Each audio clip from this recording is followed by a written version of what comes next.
ജയലളിത അമ്മയുടെ ഫുഡാണ്. നമ്മൾ അത് കഴിച്ചിട്ട് ഞങ്ങൾ വന്നിരിക്കുകയാണ്. നമുക്ക് പൊങ്കലുണ്ടായിരുന്നു, അതുപോലെ തന്നെ മഞ്ഞച്ചോറ് എന്തെങ്കിലും സാമ്പാർ സാധനം. അപ്പം ഞങ്ങൾ ഇത്രയും കഴിച്ചിട്ട് വന്നിരിക്കാം. അപ്പോൾ അതിൻ്റെ വീഡിയോ എടുക്കാൻ പറ്റിയില്ല.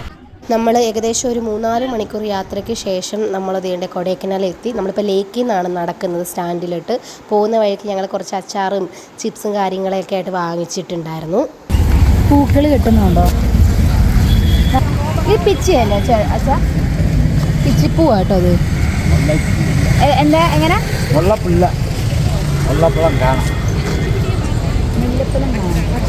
ഇത് കേട്ടോ മാച്ചും തന്നെയാണ് കേട്ടോ. പണ്ട് ഇതിന് ഭയങ്കര നോസ്റ്റ് ഉണ്ട്. കാരണം വെച്ചാൽ നമ്മൾ കുഞ്ഞായ സമയത്ത് വലിയ ചേച്ചിമാരി ചേട്ടന്മാരൊക്കെ കല്യാണം കഴിക്കുമല്ലോ. ആ സമയത്ത് അവർ അന്നത്തെ കടമ്പർ അവിടെ അന്നത്തെ ഭയങ്കര പൂമാലയ്ക്കകത്ത് ഈ ഒരു ടൈപ്പ് പൂവാണ് ഇടുന്നത്. ഇനി നമുക്ക് പോകേണ്ടത് പൂമ്പാറയിലേക്കാണ്. പൂമ്പാറയ്ക്ക് 2 സ്റ്റോപ്പ് മുന്നേ മഹാലക്ഷ്മി ടെമ്പിളിൽ ഇറങ്ങണം. നമ്മൾ അവിടെ നിന്നാണ് ഇനി ബാക്കി കാഴ്ചകൾ തുടരുന്നത്. Okay, bye.